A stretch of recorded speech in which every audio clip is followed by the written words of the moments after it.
하나님께서 바다를 창조하셨죠. 바다를 창조하셨습니다. 혹시 몇째 날에 만드셨는지 김세현 학생 갔나요? 김세현 학생? 예, 없네요. 몇째 날에 혹시 만드셨나요? 바다를 셋째 날에 만드셨습니다. 셋째 날. 예, 창세기 1장 9절에서 10절 한번 읽어보도록 할까요? 읽어보겠습니다. 시작. 물이 드러나라 하시니 그대로 되니라. 하나님이 묻힐 땅이라 부르시고 모인 물을 바다라 부르시니 하나님이 보시기에 좋았더라. 아멘. 네, 하나님의 말씀에 따라서 천하의 물이 한 곳으로 모였다 이렇게 말하고 있습니다.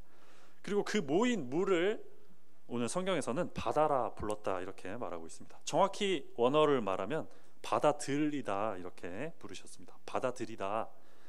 물이 이제 모여서 바다가 하나만, 이렇게 큰 바다가 하나만 만들어진 것이 아니라 지금 뭐 태평양 지중해가 있듯이 그런 여러 가지 바다들이 있듯이 바다들이 만들어졌다, 그런 말씀이겠죠. 이렇게 하나님의 말씀에 의해서 바다들이 탄생했습니다. 하나님은 물을 모아서 땅과 바다를 오늘 말씀처럼 나누시고 그 모습을 이렇게 한번 풍경을 보듯이 지켜보셨던 것 같습니다. 사진을 한번 이런 모습이지 않았을까, 제가 가장 좀 그래도 이쁜 사진을 골라봤는데 한 장 더 넘겨주시면, 네, 지금 땅과 바다가 이렇게 나뉜 이 모습을 하나님은 물을 한 곳에 딱 모아두시고 말씀하시기를 이게 보기에 참 좋다, 보기에 좋았다, 보시기에 좋았다고 말씀하고 있습니다. 우리가 이렇게 사진만 봐도 풍경이 정말 아름다운 것 같습니다. 그래서 우리 중에는 바다를 좋아하는 사람이 참 많은 것 같습니다. 그 사람들은 그냥 별다른 이유 없이 그냥 바다를 보러 간다 이렇게 말을 하더라고요. 그냥 바다 보러 그냥 보러 가기도 합니다. 그런데 좀만 생각해 보면 우리가 성경의 표현 그대로를 좀 빌려보자면 바다는 그냥 쉽게 말해서 물이 많이 모여 있는 장소일 뿐이잖아요. 물이 많은 장소일 뿐인데 그것을 그냥 보러 가는 사람이 세상에는 많다는 말입니다. 그냥 가서 딱히 뭘 하는 것도 아닙니다. 그냥 사진만 몇 장 찍고 돌아오죠. 사진 찍고 그냥 돌아옵니다. 그런데도 우리는 바다를 왜 가는 것일까요? 우리가 보기에도 하나님이 보시기에 좋았던 것처럼 우리가 봤을 때도 저 광경, 한 곳에 물이 모인 저 모습이 참 아름답기, 우리가 그 아름다움을 느끼기 때문일 것입니다. 그 이유는 우리가 하나님의 형상으로 지음 받았다는 증거이기도 하겠습니다. 하나님이 보실 때 아름다운 것과 우리가 보기에 아름다운 것이 그래서 비슷한 것입니다. 그냥 물이 모여 있을 뿐인데도 그냥 보면 아름답다고 우리가 느끼지 않습니까? 그런 것입니다. 하나님께서는 땅과 바다를 이토록 보기 좋게 만드셨습니다. 네, 화면은 이제 닫아주셔도 좋을 것 같습니다.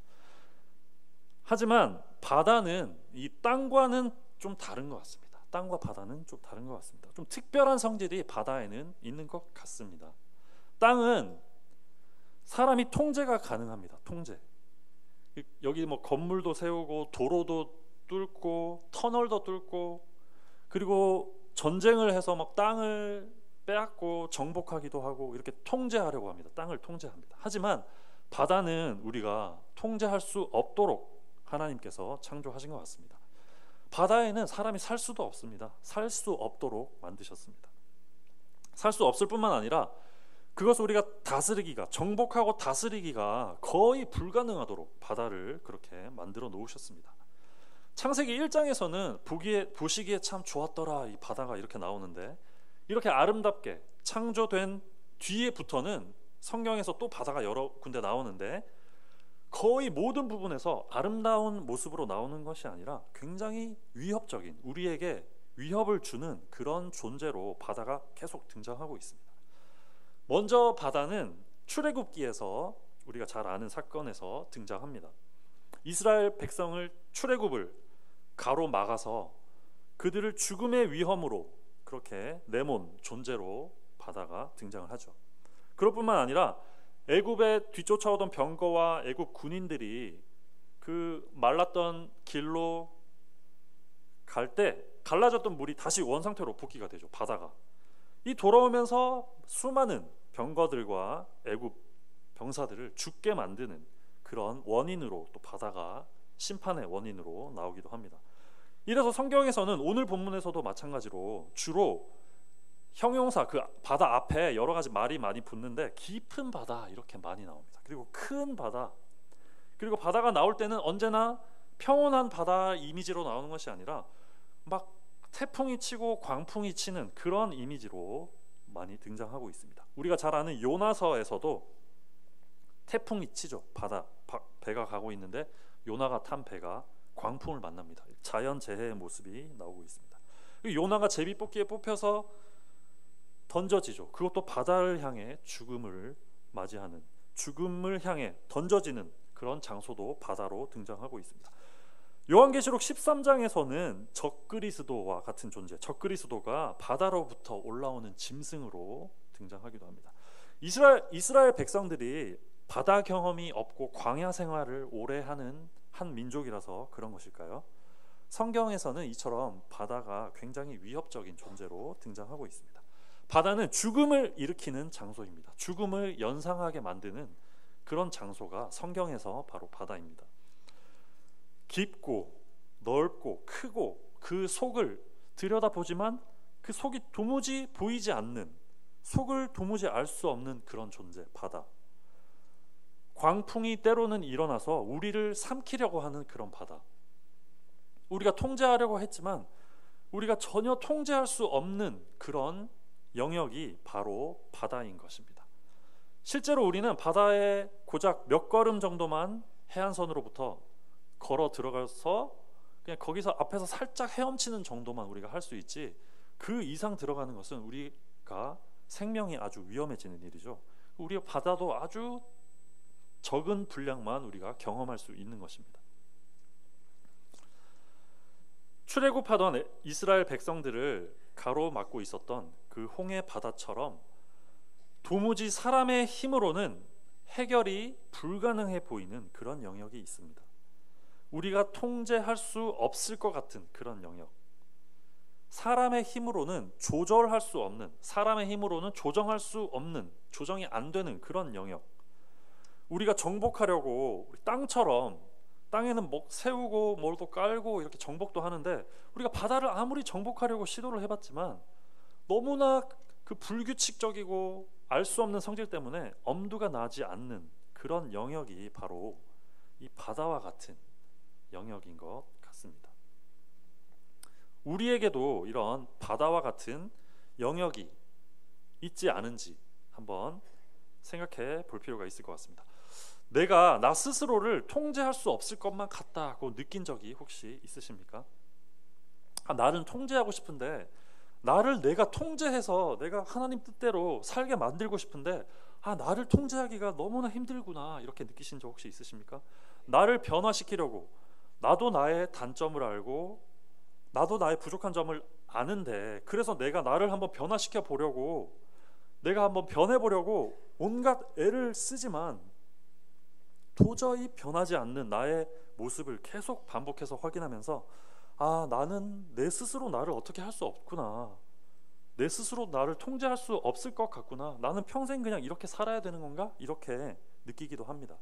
나의 성품을 좀 바꾸어 보려고 노력을 정복해 보려고, 나의 성품을 좀 정복해 보려고 수없이 많은 시도를 했지만 이 거대한 바다와 같이 도무지 잡히지도 않고 통제도 되지 않고 속에 뭐가 있는지 보이지도 않고 통제가 되지 않아서 이거 도저히 안 되겠다, 도저히 못하겠다, 이렇게 느껴보신 적이 혹시 있으십니까?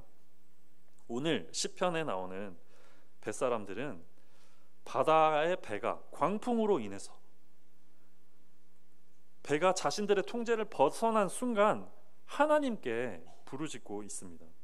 이처럼 우리가 통제할 수 없는 영역에 들어갔을 때는, 우리의 통제를 벗어난 그런 영역에서는 하나님의 구원의 능력이, 하나님의 능력이 필요한 것입니다. 우리가 하나님께 간구해야만 우리가 어떻게 할 수 없는 그 통제 밖에 있는 영역들을 우리가 붙잡을 수 있는 것입니다. 에스겔 27장을 오늘 좀 함께 살펴볼 텐데, 에스겔 27장에 나오는 두로 성읍에 대한 심판의 말씀이 나옵니다. 두로 성읍 사람들은 이 바다 근처에 살던 사람들입니다. 그래서 바다를 매우 잘 통제해 보려고 노력했던 그런 사람들입니다. 우리 27장 3절 한번 다 같이 읽어보겠습니다. 3절 시작. 거주하면서 여러 섬 백성과 거래하는 자요. 주 여호와께서 이같이 말씀하시되 두로야 내가 말하기를 나는 온전히 아름답다 하였도다.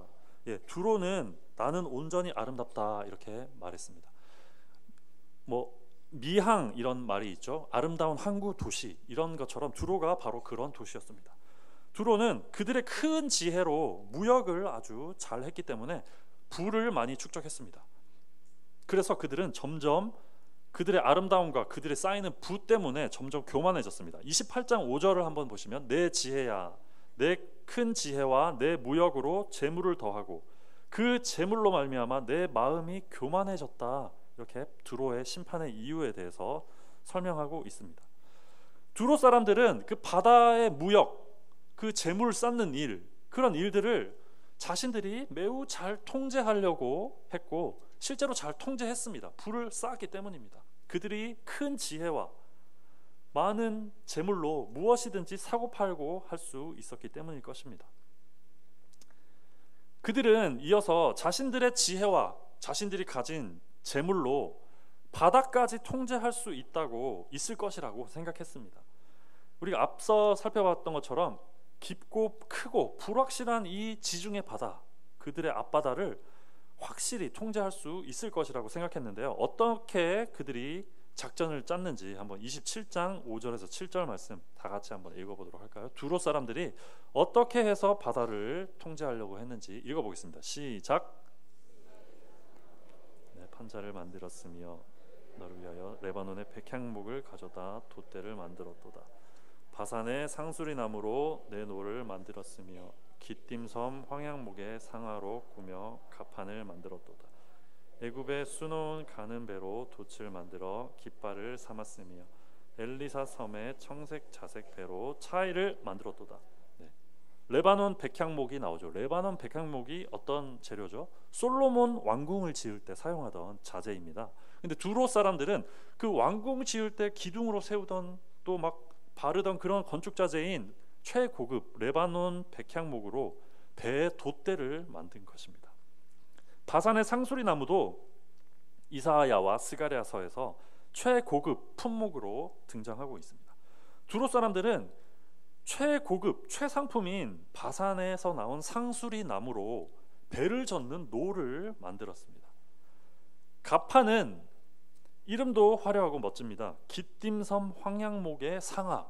이름이 너무 멋진 것 같습니다. 기띔섬 황양목의 상아로 가판을 두로 사람들은 만들었습니다. 게다가 돛은 애굽에서 이집트에서 수입했습니다. 수놓은 가는 배로 돛을 잘 만드는 애굽에서 그것을 수입해서 그 자신들의 배에다가 달았습니다. 이처럼 이 두로 사람들은 최첨단 장비와 최고급 재료들만 수입해서 엄선해서 그들의 배를 만들었습니다. 이처럼 사람의 뛰어난 지혜로 제작한 최고급 장비들로 무장해서 도저히 통제가 안 될 것 같은 통제 불가능한 그 바다를 한번 통제해 보려고 했던 것입니다. 배뿐만 아닙니다. 두로 사람들은 큰 지혜가 앞에 우리 살펴본 성경에서 큰 지혜가 있다고 했습니다. 배뿐만 아니라 이 사람들은 그 인력 배치도 최고급으로 아주 꼼꼼하게 선발해서 인력을 배에다가 배치하는데 우리 27장 8절 9절 읽어보겠습니다. 시작. 시돈과 아르와 주민들이 내 사공이 되었으며 두로야 내 가운데 있는 지혜자들이 내 선장이 되었도다. 그 발의 노인들과 지혜자들이 내 가운데에서 배의 틈을 막는 자가 되었으며 바다의 모든 배와 그 사공들은 내 가운데에서 무역하였도다. 네, 그들은 두로 사람들은 배 기술에 가장 능한 시돈과 아르와 주민들을 용병으로 사왔습니다. 그 사람들을 사공으로 사용하기 위해서입니다. 그리고 그들 중에 가장 지혜자로 가장 똑똑한 사람들로 선장을 세웠습니다. 요즘 말로 하면 최고 수준의 교육을 아주 좋은 교육을 받은 그런 엘리트들로 선장을 뽑았다는 것입니다.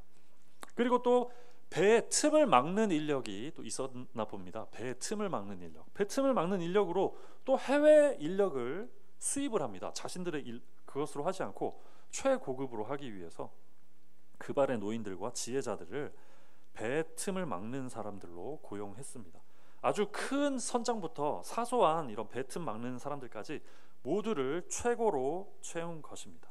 이렇게 두로 사람들은 최고의 장비와 최신 유행하는 그런 스타일과 최고의 인력으로 아주 엘리트 교육받은 그런 선장으로 배를 무장하고 무역을 하려고 했습니다.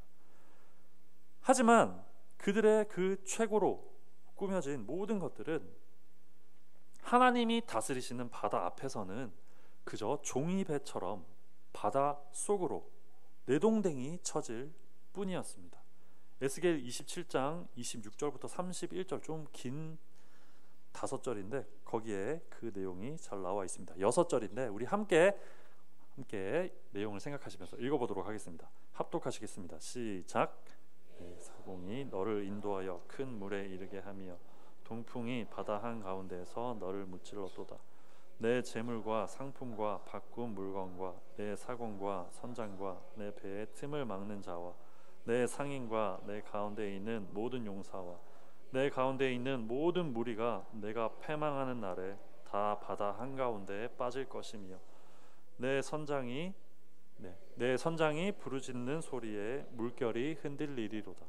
물을 잡는 모든 자와 사공과 바다의 선장들이 다 배에서 내려 언덕에 서서 너를 위하여 크게 소리질러 통곡하고 티끌을 머리에 덮었으며 제 가운데에 뒹굴며 그들이 다 너를 위하여 머리털을 밀고 굵은 배로 띠를 띠고 마음이 아프게 슬피 통곡하리로다. 아멘. 최상의 것들로 그것들로만 채운 그 두로의 배도 하나님께서 주관하시는 이 혼돈의 바다를 통제할 수는 없었습니다. 그들은 앞서 살펴봤듯이 그들의 교만 때문에 멸망하였습니다. 오늘 우리의 모습을 돌아봤을 때 우리는 2020년 새해를 준비하면서 어떤 것으로 준비를 하고 있나요? 어떤 것을 우리가 최고의 최신의 것으로 가장 좋은 것으로 여기며 준비를 하고 있나요? 2020년 어떤 사역이나 일을 시작하면서 내가 가장 최고의 도구로 의지하고 있는 것은 과연 무엇일까요?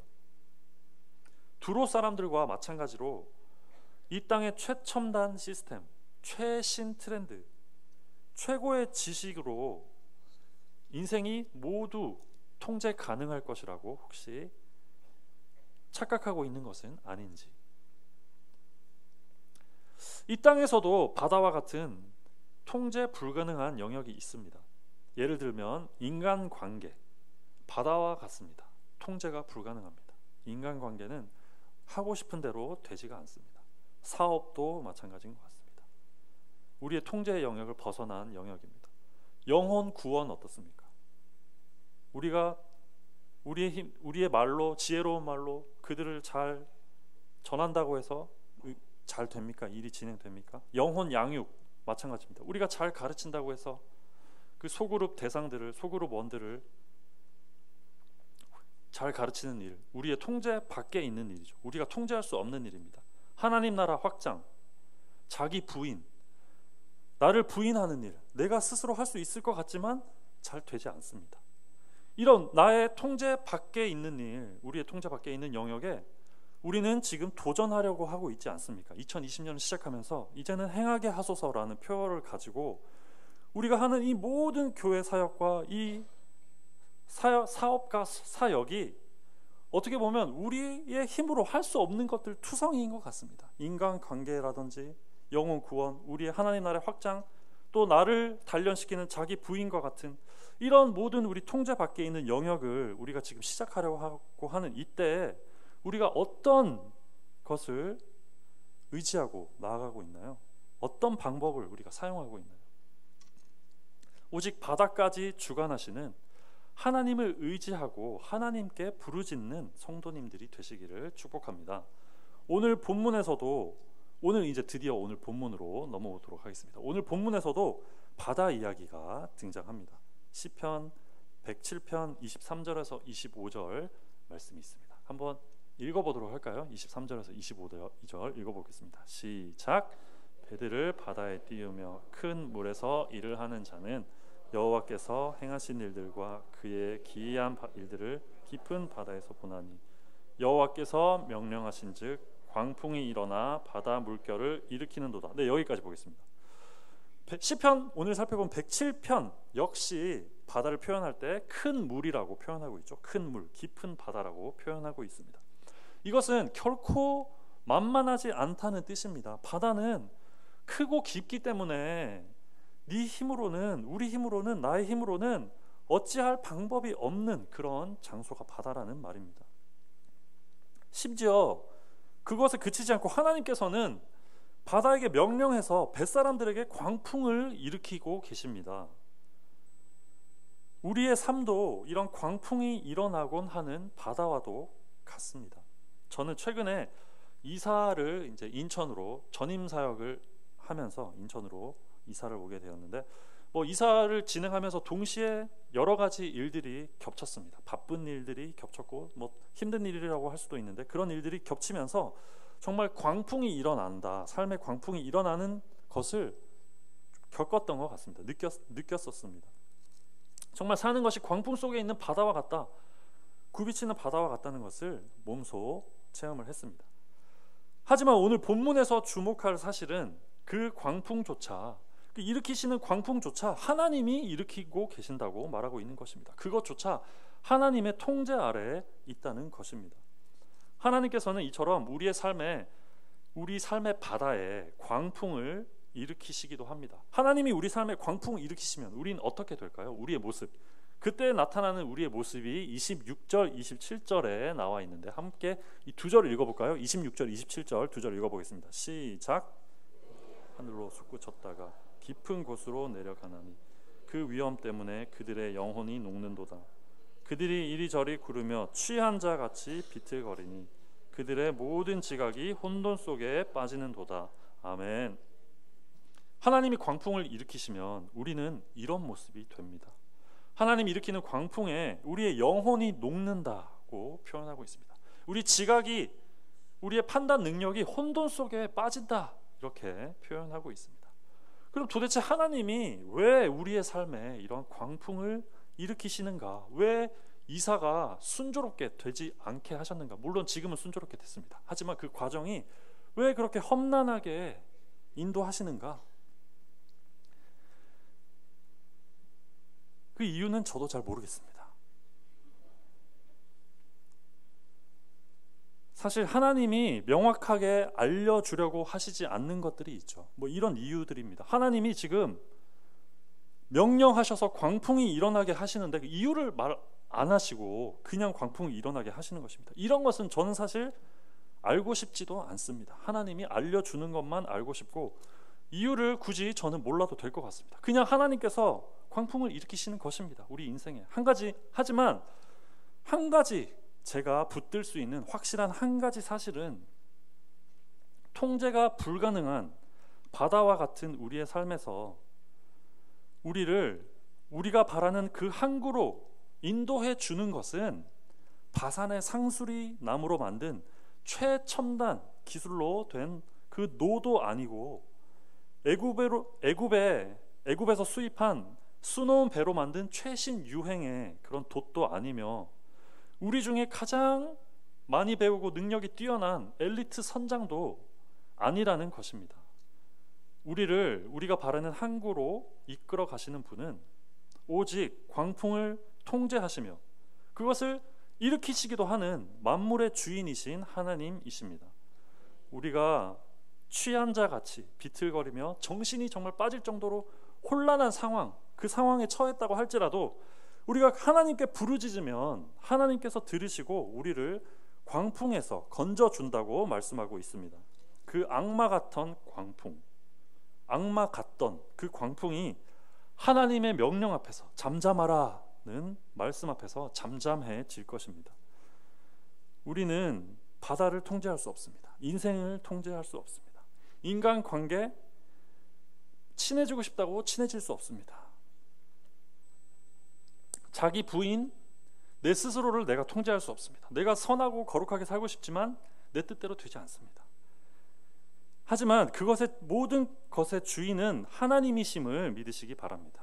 사실 우리가 이 힘들 때, 광풍을 만날 때 그렇게 하나님을 사랑해서 하나님 열렬히 원해서 하나님 사모하는 마음으로 찾는 것도 아닙니다.